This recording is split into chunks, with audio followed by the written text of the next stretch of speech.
Imagine this. You glance at the clock, convinced you have plenty of time. You start a task, maybe checking emails or tidying up. The next time you look, an hour has vanished, or perhaps several. Suddenly, you're late for an appointment, a deadline is looming, and you have no idea where the time went. Or maybe you meticulously plan your day, only to find each task takes twice as long as you estimated, leaving you constantly behind, feeling like you're perpetually playing catch-up. If this sounds familiar, you're certainly not alone. Many people experience a persistent, often baffling disconnect with the passage of time. This experience has a name: time blindness.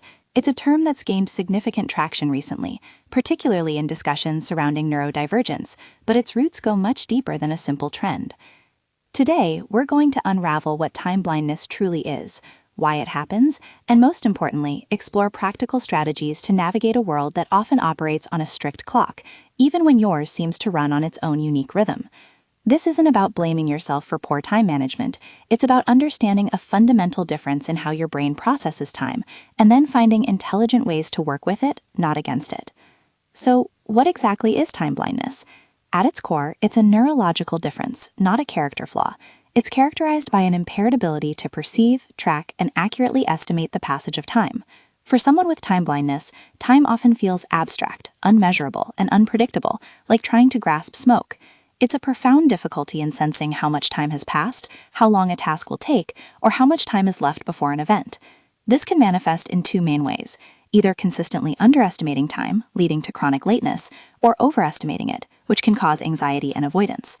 The term time blindness was popularized by the renowned neuropsychologist Russell Barkley, whose extensive work since the mid-1990s shed light on profound difficulties in governing behavior relative to time, especially in individuals with ADHD. His research highlighted that this isn't just about being bad at scheduling, it's about a fundamental difference in how the brain processes temporal information. This brings us to the why. Research suggests time blindness is deeply linked to differences in brain structure and function. Specifically, there's often reduced activation in the prefrontal cortex, which is the brain's command center for executive functions, the high-level cognitive skills we use for planning, organizing, managing time, and regulating our behavior. Think of it like the conductor of an orchestra. If the conductor isn't receiving clear signals, the whole symphony can get out of sync. Dopamine, a crucial neurotransmitter, also plays a significant role. Deficiencies in the brain's dopamine pathways can worsen time perception, making it harder to maintain focus and gauge time accurately. A widely accepted framework, the scalar expectancy theory, views time perception as an internal clock, influenced by internal factors. If this internal clock is a bit off, or its signals are fuzzy, it becomes incredibly difficult to keep track of minutes and hours. It's crucial to understand that time blindness is considered a facet of executive dysfunction. This umbrella term covers challenges with those higher-level cognitive skills needed for goal mapping, organizing, and effectively managing time. While it's most strongly associated with attention deficit hyperactivity disorder, it can also be present in individuals with autism spectrum disorder, anxiety, depression, chronic stress, and even after a traumatic brain injury. This highlights that it's not exclusive to one condition, but rather a complex neurological trait. The symptoms and impact of time blindness can be far-reaching and incredibly frustrating. Beyond chronic lateness and missed deadlines, you might find yourself struggling to create and stick to schedules, losing track of time entirely when engrossed in an engaging activity, a phenomenon often called hyperfocus, or procrastinating on tasks that seem daunting because you can't accurately gauge their duration. Transitions between tasks or activities can feel incredibly difficult, and there's often a pervasive feeling that time is slipping away, leading to impulsive decisions or a sense of being overwhelmed. The personal toll can be significant. These challenges often lead to individuals being misperceived as lazy, disrespectful, disorganized, or irresponsible. This misunderstanding can strain interpersonal relationships, hinder academic success, and impede career progression, creating a cycle of frustration and self-doubt. Now, it's important to touch on some of the discussions and debates surrounding time blindness. A significant point of discussion is that time blindness isn't a formal diagnosable medical condition listed in the DSM, the Diagnostic and Statistical Manual of Mental Disorders. However, the difficulties it encompasses are absolutely integral to the diagnostic criteria for ADHD. Some researchers are advocating for the inclusion of time perception-related symptoms in future DSM revisions, which would formalize its recognition as a clinical concern. Another vital aspect to address is the public debate, often seen on social media, about whether claiming time blindness is a legitimate explanation or merely an excuse for inconsiderate behavior. Let me be clear. experts emphasize that it stems from a genuine neurological difference, not an intentional disregard for time or others. Understanding this distinction is key to fostering empathy and finding constructive solutions, rather than perpetuating stigma. It's not about making excuses, it's about acknowledging a challenge and developing strategies. Interestingly, individuals with ADHD may exhibit improved focus and task performance for highly engaging, motivating, or emotionally charged activities. This is sometimes discussed in the broader context of hot cognition, where emotional and motivational factors influence cognitive processes. While this can be a double-edged sword, leading to hyperfocus and time loss on enjoyable activities, it also suggests that tapping into motivation can sometimes be a powerful tool for managing time for certain tasks. So, if your internal clock is a little different, what can you do? The good news is that while you can't rewire your brain, you can absolutely build external systems and develop habits that act as effective workarounds. It's about externalizing time, making the abstract concept tangible and visible. First, externalize time relentlessly. This means making time visible and audible. Place analog clocks, those with hands that actually move, in every room. Use visual timers like sand timers or time cubes, which show time literally disappearing. Set frequent, distinct alarms for transitions, not just when something needs to start, but also for check-ins or warnings. Tools like time timer apps can be incredibly helpful here.